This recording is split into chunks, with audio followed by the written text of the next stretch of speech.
saying things people already know out loud is tight. Avada Kedavra. You park in front of your house, I park in front of my house. Is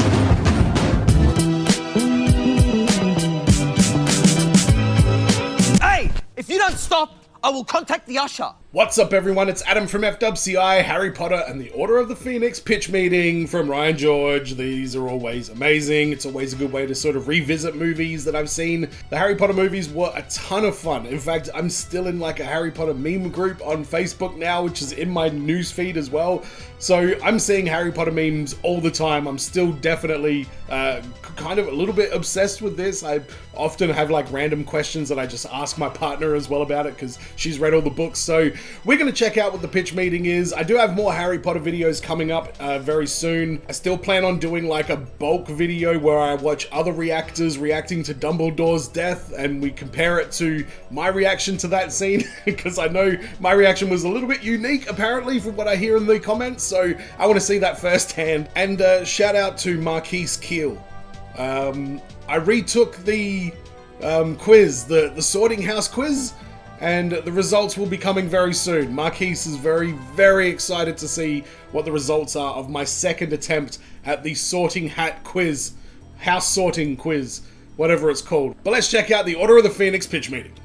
So, you have a new Harry Potter movie for me? Yes, sir, I do. An Order of the Phoenix, the name of this one. Oh, like a group of urologists? No, Phoenix. Oh, okay, that makes more sense. Yeah, they're a bunch of wizards. In Arizona. No? Okay, keep going. I'll catch on eventually, probably. Alright, so Harry's swinging on a swing set like a little boy, and Dudley comes to pick on him, and let me tell you, he's totally changed his clothing style. Nice. But then they get attacked by some Dementors who show them their scary butthole mouths. Oh no. Yeah, so then Harry uses his Patronus charm to get rid of them, but then he finds out he's been expelled from Hogwarts for doing that. Well, that doesn't seem fair. No, it doesn't, so Dumbledore managed... What's he supposed to do? Die? Come on, Dumbledore. Why are you expelling... Oh, wait. I have to remember what happens in this movie before I launch too much down that path. Just to get the Ministry to agree to at least a hearing. Well, good. So this group of wizards called the Order of the Phoenix pick them up from the Dursleys on some magic brooms, and they fly past some awesome London landmarks. They make him fly through public spaces on a magic broom because he's got to go to a hearing about having done underage magic in public. That's right, sir. So then Dumbledore... Yes, right. Harry at Hogwarts, but the Ministry's up to some funny business. Oh, they are? Yeah, see, they're doing everything they can to stop people from believing that Voldemort might be back. Oh, very sketchy. Yeah, and they put one of their people, Dolores Umbridge... They were very sketchy. ...at Hogwarts as the new Defense Against the Dark Arts teacher. And what's her deal? Well, she's this short little lady, wears a lot of pink, really likes cats. Oh, she doesn't sound so bad. She's the absolute worst, and people are gonna hate her more than they hate Voldemort. Oh, my God. Yeah, facts. She even interrupts Dumbledore's annual intro speech about how all the students are in grave danger. Oh, but he loves giving that speech. He really does, sir. Oh, and also since... Dumbledore loves putting children in danger. It's true. Give me evidence that it's not true. I implore you. I implore you. You implore me? Harry saw Cedric die in the last movie. He can now see these creatures called Thestrals, which you can only see when you've seen someone die. He saw his mom die. No, yeah, he did, but he was too young to understand what death was. He watched Professor Quirrell die just a couple of years ago. Yeah, I mean, yeah, but the situation about that one is I'm gonna need you to get all the way off my back about it. Oh, okay, let me get off of that back of yours. Defense spells, so Harry gets mad. He does? Yeah, he's like, Voldemort is back. I watched him murder Cedric Diggory. Wormtail murdered Cedric. Voldemort was still a little baby. Oh yeah, whoops. Whoopsie. Anyways. Voldemort was still a little baby.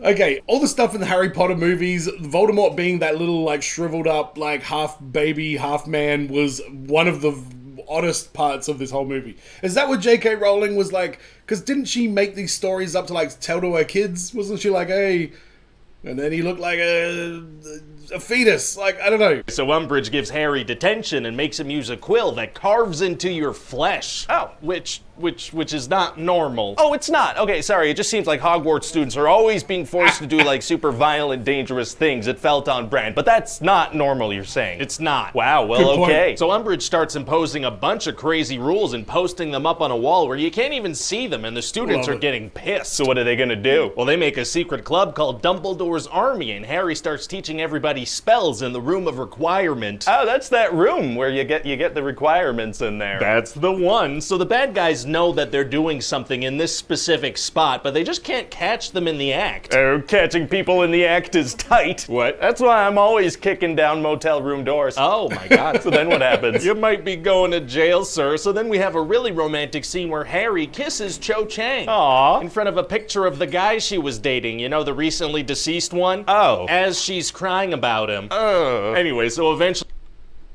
Oh, come on.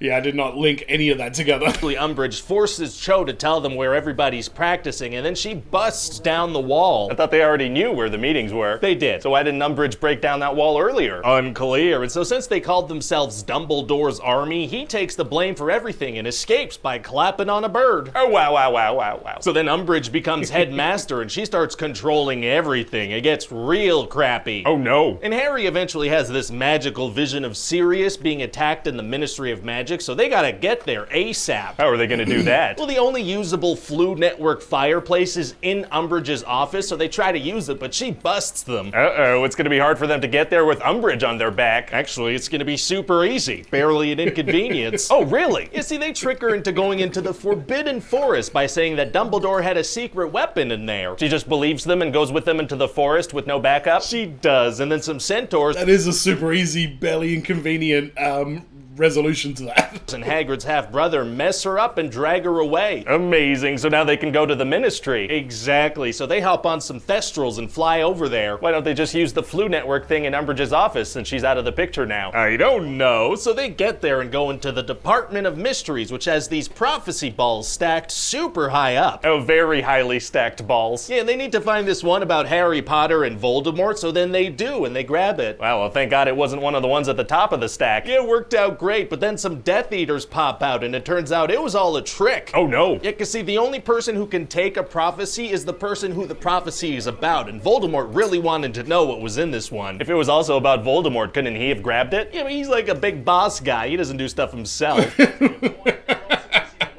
Guys, is Sirius's cousin, Bellatrix Lestrange. And what's her deal? Oh, well, she actually tortured and killed Neville's parents when he was a baby. So when she sees them, she's like, hey, Neville, how your parents doing, buddy? How does she recognize him if she last saw him as a baby? Oh, I don't, magic probably. Come on, Neville is a very distinctive looking kid. He had the honker and the teeth even back then, I'm sure. Yes, I don't know. That makes sense. So anyway, then the Order of the Phoenix all show up and there's this big fight and then Bellatrix kills Sirius. Oh no. Yeah, so Harry's all pissed and he wants to kill Bellatrix, but then Voldemort pops out. Whoa. Oh. But then Dumbledore pops out too. Whoa. These wizards are all about popping out.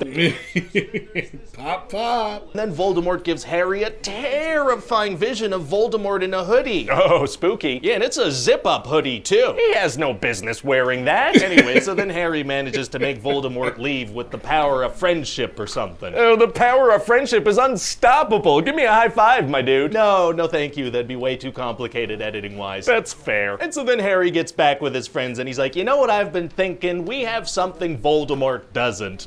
Noses. Well, yeah, but also something worth fighting for. Oh, very cute. And so that's about it. What do you think? Well, it sounds like money. We should start shooting ASAP, so then we can start shooting the next one and the next one. Yeah, I mean, at a reasonable pace, right? Want to make sure all the cast and crew are all good? Of course. Their well-being is always our top priority. Dudley Dursley was almost recast after actor's weight loss. Really? Well, there you go. I did not know that. Order of the Phoenix was, I don't know, that was not my favorite movie. Like, it might be like down the list, like maybe bottom or second bottom with like Chamber of Secrets. I think we're probably in that kind of territory. Umbridge was a fantastic villain, but I didn't really get into the like Order themselves. I wasn't that like married to Sirius Black either, so his death, it didn't really, I don't know, and if he was like, in my opinion, if he was like a really over-the-top, like, entertaining character that I gravitated to, I still would have been pissed that he died. It's not just because he got taken out by Bellatrix, who I was immediately terrified and in love with, but for my personal taste, there just wasn't much that happened in this movie that really kind of jumped off the page as being like something defining for the Harry Potter series, in my opinion. I know a lot of people will probably disagree. I think my partner loves this one. I think it's this and Prisoner of Azkaban were her favorites. For me, The Half-Blood Prince is my favorite one, and it's not just for the obvious reason.